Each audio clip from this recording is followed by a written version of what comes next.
everyone wants to sit on a beach sipping a mimosa and have their PayPal ding Right. that someone just bought their $300 course. And that can absolutely be a reality where you're sitting on a beach and sipping a mimosa and get a PayPal ding and someone just bought your $300 course.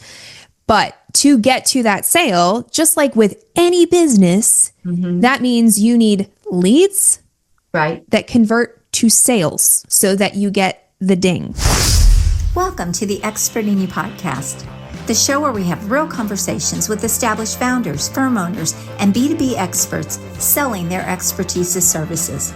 We talk about what's happening now inside experienced businesses where positioning, influence, and growth directly affect opportunities and contracts. I'm Ann Carden. Let's get into it. Hey everyone, welcome back to another episode of Expert in You. I'm really excited today for my guest. I have Jasmine Jonte on with me today, and she is the CEO of Course Creation. Jasmine, welcome to the show. Thank you so much for having me. It's a pleasure and an honor.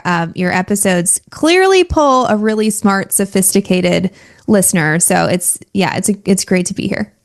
Well, I'm excited to have you on because as we were discussing, I don't think I've had anyone on where we really dug into course creation and the reality of that. And with AI coming kind of onto the scene in a big way, I want to dive into that a little bit as well, how that is affecting the course creation market for people creating courses to leverage and scale their business. So we have a lot to unpack here today. So Jasmine, very quickly, why don't you just tell people who you work with, and you are a done for you course creator company. So just to be very clear about that, but who makes a great client for you? Our clients are experts who are often trading time for money. And they're renting out their brain by the hour. And how do we, and they're coming to us because they're ready to productize what they know into leveraged offers that create results for clients without requiring their time. And these experts are all kinds. We have like the fractional CPOs, COOs, CFOs. We also have more like service provider types, if you will, come through. Everything from cosmetic dentistry to like energy workers. So it really runs the gamut in terms of the types of clients we attract, but they all have the underlying problem of they want to help more people and they're done trading their time to do it. Well, let's talk a little bit about, say, cosmetic dentistry. What kind of a course, like who would that be for? And what kind of a course would you create around that? So let's just take something that is a little out of the norm. Most people, when they think of course creation, they think of, a LinkedIn course or how to get 100,000 Instagram followers or whatever it is. Yeah. But you're talking about really in leveraging different types of businesses and how they're using that. So I would love to hear more about that. Yeah, absolutely. And we have built those examples too, like the social media courses and the real estate investing courses and, the make money courses, right? With Dr. Johnny's program, so Dr. Johnny Stevens out of the UK, he has a specific skill set in cosmetic veneers. So it's a specific kind of technique in the cosmetic dentistry world.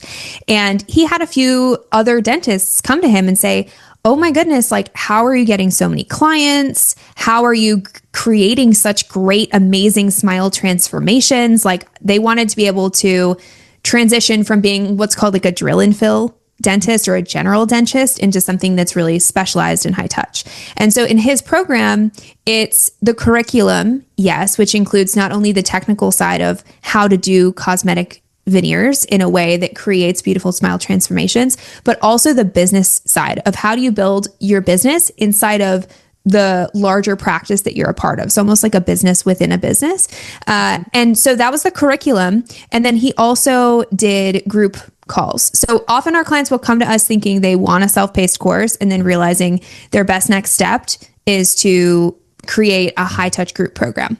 And that's exactly what happened for him. And so those were the two main facets of the offer. There was also a community involved. And so now he's just helping his dentist friends and expanding into this whole other education side of what he does. I love that. So really, when you become an expert at something, this is a great time to start leveraging that knowledge and teaching other people in your industry or in your field what you've learned or what you know, something that they maybe haven't figured out or don't know yet. And it really is a next step for people when they're trying to scale and getting out of all of the doing and now start teaching other people with your expertise. So it sounds like that is a really prime time for people. They've already become really great at what they do. And now it's like a next phase in their business to scale. They already have a solid business. They're doing really well. This is a next step for them to now start teaching from their expertise. Is that what you're saying? Absolutely. I think that there's a choice. There's many choice points in business, but one of the biggest I see with my clients is, okay, I am completely booked out. And I'm sold out. Do I continue to grow by growing the team and by having other people provide the service? And is that the way that I'm going to grow? Or am I going to grow by having a product that can scale? Because like grow and scale mean different things, right? I know that you know this. Yes. But it's like when we're growing, our revenue is growing at a fairly similar rate to our expenses. So the more revenue we make, the more we've got to spend to produce on the services that we've sold. And when we're scaling, our revenue is growing, but our expenses are not growing at the rate that our revenue is. There's a wider gap there, which means there's more profit. Right. And what's great about digital products and online programs and this whole expert industry of productizing what you know is you're unlocking scale. And so that's why it's really like exciting. But like you mentioned in the intro here, like there's a reality to it. Yeah. So we're going to dive into that because a lot of people try to start their business with something like a course. And I have talked against this really for years because it's a hard play for most people to start that way. It's so much easier to get your business to a certain revenue level. Now you have the means and to run traffic and to do the underlying work that really goes into being able to be successful with a course. This is something people miss. They don't get it. They're kind of taught out there by the funnel world to create something. But what they don't teach them is that $7 thing you're trying to sell there. Good luck. I hope you have a lot of money to throw at that. Right. And so I teach sort of a back build model. You build in your expertise first, you go high, and then this becomes a scale strategy. And it sounds like that's very much what you teach people too. We are 100% aligned on that. In fact, like I won't even work with people unless they can prove to me that they have helped other people get the result they are trying to productize. They have to hit a certain number of people that they can showcase that transformation for. Because one, you're right. It's not good business sense. Right. If you look at like, think about Tesla. Tesla started with the luxury model. Exactly. And then all the rest came later. Yes. And so you have to do the same thing with I think that we need to do the same thing if we're going to be successful with the businesses that we're creating, as we start with the one-on-one. And that's why I mentioned, like with Dr. Johnny, they often go to a high ticket group next, because it's still high ticket. It's not as high ticket as your one-on-one. And in fact, it can elevate your one-on-one because you now have this other offer in your suite. But, it's really this middle ground before you then go what is kind of considered self-paced programs, like the $7 thing, which is what everybody wants. They want to make money while they sleep. Right. But there is a process to get there. You have to be able to make it while you're awake. Let's just say it like it is. Yes. Yeah. Yes. And then let's be able to make it while you're on vacation. Yes. And then let's be able to make it while you sleep. Like, yes, there's an order to this. Yeah. So when you think about somebody productizing their expertise, they're busy. I am busy. I'm running a company, right? And I'm consulting clients. And so how do you make this process simple for them? Because most people have a desire to productize their expertise. They don't have the time, or they don't even have the desire to do the to do the actual, the tactics of it, or the information, getting it into the videos and into all of the downloads and all of the things that go into making a great course. Tell me how we can help those people. Absolutely. So our process is what allows us to do the heavy lifting. I find a lot of entrepreneurs resist process and systems. I don't know if you find this as well, but many it's of not the fun stuff, right? It's not the fun stuff for most CEOs and risk-taking entrepreneurs.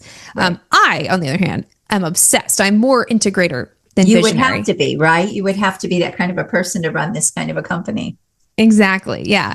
And so our process is built in a handful of stages. The first thing we do is we evaluate what a client has. Because oftentimes there's brain dumps in a Google Doc, or there's sometimes now I worked with ChatGPT to make my outline. So we're going to dive in. We're going to talk about that too, because so we're going to get there. That's coming up now. Yes. Yeah. Yes. But that's the first step is we intake what they're looking for. And then we move into our clarify phase, which is all about marketing. So what's the offer that we're trying to sell, and what's the marketing plan behind that offer? I'm not interested in building programs that don't sell. In fact, if someone comes to me with an idea that I don't think has legs, I won't work with them. Because our impact is truly dependent on our clients' impact. We're looking to support their students' transformation as well as theirs, but mainly their students. Right. So really important to us that clarify phase is in place. Then we move into architect, which is the outline and the framework. So I know you have a ton of really great IP. You know what it takes to create great IP. That's what that phase is all about. Before we move into the build phase, build is when the work happens. This is when we write the lesson scripts and build slides and workbooks and AI tools and whatever it is we need to build the assets before we do video production. We do have a studio here in Phoenix. Our clients fly out if they choose to. We do all the videos and the edits and then build it inside of whatever the portal is. So whatever, platform your students or sometimes your team is logging into. Because I should also mention, many of the programs that we build, our clients use this not only to sell separately, but they use it to train their team. Right. So wherever it's being uploaded for the team and or the clients to view, that's the last stage. So evaluate, clarify marketing, architect, build, video, and upload. So how much time would someone invest? Okay, we'll use me as an example. I come to you and I say, Jasmine, I want to create this course around helping people get multi-six-figure clients. And what kind of time would I invest in helping you get that completed for me? Yeah, our entire process is based on interview because most of our clients are great at Q&A. Right. They have this file folder in their brain and they know exactly which one to pull out to give the person in front of them the answer. But if I'm I want you to pick the 10 that everybody needs and put them in the right order, it's a bit more challenging, right? Yes. So we do the entire process based on interview. And for the first month of our process, it's about a 3-hour interview each week. And then we move into an hour a week. I should also mention in that first phase, there's not as much async review that needs to happen. But when we move down to the hourly interviews, we're actually handing off a lot of assets that do require review. So that's why I say, if I'm being conservative, 3 hours a week on average for the whole process. Well, that's a lot faster than trying to do it on your own and trying to figure it out and figure out the pieces and then still have to get people to do the back end work and all the things. So I love that. I love that you're offering that service. What do you do with the marketing side? So what does your team do or what do you not do? What's that look like? Because we know that marketing is a huge factor in how successful courses can be. So I would love to hear kind of behind the scenes. Yeah. So we do 3 things in the marketing phase. I should say we develop 3 assets or deliverables. The first one is what we call the brand map, which shows where are the leads coming into the business, or is that could be social channels, that could be speaking, that could be a book, it could be a lot of things, right? Where's energy coming into the business? And similarly, where are we taking those leads to event-based marketing if we're doing that? So master classes, challenge launches, etc. If that's a part of the model. Okay, lead magnets, etc. So that's all the energy coming in. And on the other side, we have energy going out, which is your offer suite. And here we're looking big picture and dreaming a little bit. We map the offers we already have that we know are working. And then we're considering how is what we're going to build leading to that. Because I don't know if you've heard this recently, people in the expert space are saying, the new metric for success is LTV. And I'm like, yes. Wasn't that always the metric for success? It always has been, but yes. But yeah, now people are starting to finally get this concept. And so we map lifetime value, in case you don't know what that means. Thank you. Yes, very good concept. Abbreviations if people don't know what that means, but yes. Yes. So lifetime value, right? Like how much does a customer spend with you over their lifetime? Amazon knows that I have a very high lifetime value because we're always ordering from Amazon in our house, right? As an example. So yeah. And I think that's like the first piece is the offer suite. So we understand, okay, here's all the energy coming in, here's all the offers. And then we zero in on the signature offer that we're going to build, meaning the productized leveraged offer that we're going to build. And we map out the offer doc. So I know that you've covered offers on the show. I'm sure that you have plenty of episodes on it. I won't go too deeply into it, but essentially what's the promise? What's the outcome of this offer? Right. Who's it for? And what's included? What's the price? Those kinds of things. That's the second deliverable. And then the third is the marketing plan. What's the funnel map? And what is the sequencing of content to take someone who's a new lead, nurture them, and then pull them into a sales system? So do you do all of the marketing side of things for people too, or do you just help them map it out? We do the strategic picture. And then from there, we hand off to their team, but we're available should their team need support, or if they need vendors for certain things, we'll provide them. It's all very custom though. So we take into consideration, if someone already has a social media manager that's doing good work, now we're just giving that person direction for where this new offer to send someone to. Yeah. Right. So when someone comes to you and they're wanting to do this and they say, I've kind of mapped this out in AI, I would love to know your response to that. And I want to dig into how AI has affected your business, good or bad, and what you've kind of done, maybe some shifts that you've made to kind of get beyond the AI people. I think that AI is this epic thought partner. And I love that it's giving my clients an easy tool to work with to dream about what their programming can be and start to map it out so that they can begin to visualize it. Because a lot of my clients, they can't see the forest worth the trees, right? They're just. It is great for visualization and kind of getting that out of your head. Yes, go ahead. Exactly. And we attract the kind of client though that can look at a ChatGPT outline and say, well, that isn't very persuasive or compelling.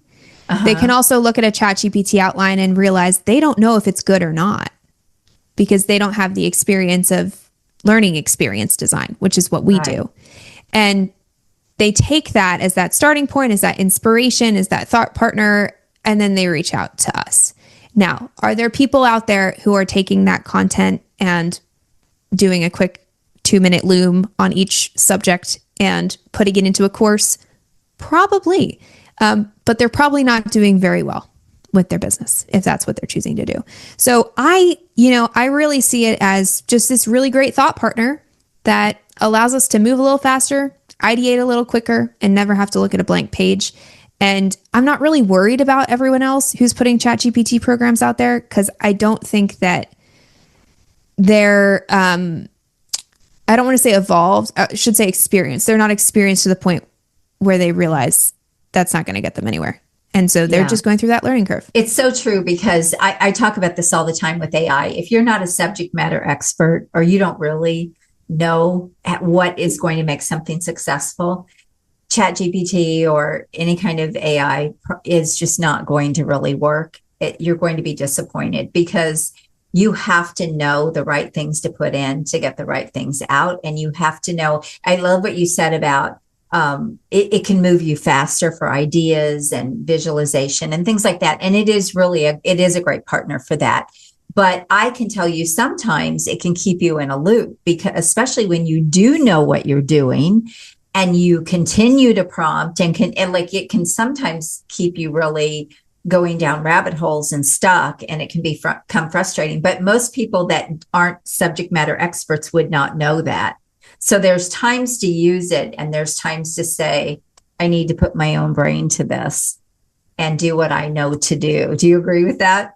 Oh my gosh, I totally agree with that. Because I mean, on the team, we have our own, like internally, we have some of our own trained AI systems. And a lot of it is just like AI automation, which is unrelated to creative work. So we love that.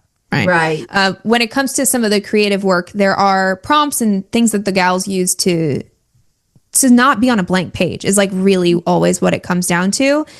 And then it's always like one or two iterations, and then they take it out into a Google Doc or a spreadsheet or what have you, because they know. If you're an expert, you just know. You do know. So as long as you're present and you're recognizing, oh, I know exactly what needs to be done. Like that's the moment to say, all right, let's get off the AI tool and go and do it old school. So if someone was going to create a course for passive income, what kind of a price point do you generally see is successful? And we're going to talk about passive income. But if somebody just wanted to basically put their course on Evergreen, market to it, drive traffic, what do you see as sort of being the ceiling to be able to sell? The best guideline I can give you here is that if you do not want to have to do a sales call to sell something, it needs to be $2,000 or less. 2,000 or less. 2,000 or less. So you can sell like a 997 or a 1997 in a webinar funnel. Without needing to go to a sales call. Anything more than that, there are some exceptions, but the guideline and the general rule is you need to have sales call for more than $2,000. Now, also keep in mind, if you're selling something for 997 or 1997, there has to be a funnel that leads into that. Sometimes people will just see an ad, watch a VSL, a video sales letter, or a training video with you, or consume some of your content in some way, and then buy the program. Versus like the impulse buys of, oh my gosh, these templates look great and they're $27 and that's going to make my life easier. So like I'm on a quick buy it. You are really talking about two different things here. Exactly. You're talking about, so that's a great way to say it. An impulse buy. Oh, wow, she's giving away 20 courses for $47. Well, let me just look at these and see if there's something in there I want, right? So that would be an impulse buy. But what you're talking about is something much more structured and leveraged and at a higher price point. Exactly. Yeah. So again, and if I look at my most successful clients over time, they built to a place where they have that entire offer suite. They do have things for maybe $27 and they have things for $10,000, right? So it kind of runs the gamut. And keep in mind, I am answering this question from the mindset of just the expert space. So I'm taking service provider out of it, meaning you have your service providing or your agency or your fractional work, and then you have the education side of your company. I was answering from that lens. So let's talk about the passive income thing for a minute. Let's talk about the reality of that, because when we kind of laughed when we said, well, you have to be able to make money while you're awake, instead of just thinking you can make it while you sleep. But let's talk about the reality behind that. Is it really passive? No. Explain that. No. I think everyone wants to sit on a beach sipping a mimosa and have their PayPal ding that someone just bought their $300 course. And that can absolutely be a reality where you're sitting on a beach and sipping a mimosa and get a PayPal ding and someone just bought your $300 course. But to get to that sale, just like with any business, that means you need leads that convert to sales so that you get the ding. And to generate leads, you can put in evergreen systems, but it's still active. And the opposite of passive is active. So if I think about like the most evergreen clients I have, like I'm thinking of one, he is an attorney, a former judge, and he has programs that help clients going through divorce and custody case challenges. He has some SEO that really works well, and that leads to some sales. And he has some, he does Facebook and Meta ads that lead to sales. And he doesn't really do event-based marketing, but someone is continuing to post to the blog so that SEO continues to be successful. Someone is continuing to look at the ads and tweak things so the ads are continuing to be successful. So does it need to be you doing it? No, but someone is active. Right. So I'm glad we talked about that, because it, once again, people have this perception that it's an easy button. It's an easy button. Even if you create it for me, Jasmine, it's an easy button. I just turn it on and I'm good to go. And it just isn't that way. The other thing, and maybe you've seen this too, the other thing we find is that when you are really trying to sell at that level and you're trying to generate a lot of traffic, you need to also be building some kind of a personal brand, something that really elevates your expertise so it builds the trust. And it can lower those advertising costs because now people are maybe aware of you or familiar with you. So there is all of that as well. Do you find that too? Absolutely. The stronger your personal brand, the lower your ad spend is. I can't say that, like, I don't run an ads agency, but that based on my buddies who do run ads agency, that's the perception I have. Right. Because you have you have stronger organic reach, which the organic reach doesn't have the ad cost associated with, spending on ads. Right. And also the more credibility you have and the stronger your personal brand, the more you can do things like joint ventures, or you get speaking engagements or podcast guest interviews, whatever it is that leads to revenue not tied to an ad cost. Right. So personal brand is really, really powerful in this expert space. Right. And a good example is if I pitch something at the end of this, pitched a course and could drive traffic to that course, where people, now they've already heard me, got to know me, you could do the same thing. And so that's what we're talking about when we're talking about that organic traffic. It's leveraging all the things you're already doing to build your brand and then driving traffic that way. So that is another way to sell courses. If you had to give someone a perfect scenario of the right time to do this, what would be the direction that you give them, or the idea that you give them?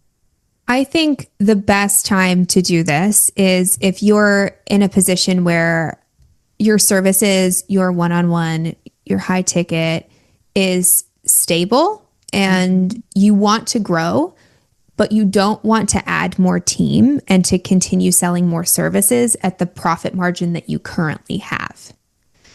That's a really good indicator to say, okay, let me expand my offer suite. And sometimes that means providing the same kind of expertise for a similar kind of client, just almost like think of it like a downsell rather than that really high touch, high ticket. So you're solving the same problem just at a different price point and maybe for a nuanced version of that client, versus teaching other people how to grow the business that you've grown. That's like another way to go about it, but that's a different audience. So you have to be, you gotta be word to the wise. It's just like it all comes down to strategy and what you want 100%. and where you're trying to go with your business. And for some people, having a course is the right thing. And for other people, they don't want to go that route or even mess with that. You are building an asset into your business though. Just like, I've written books and those are assets to my business that can live on long after I decide to stop this business. A course is very much the same way. However, I'm just curious if you are finding that a hybrid model is more popular now or more sought after, where there's some level of expert help along with their course.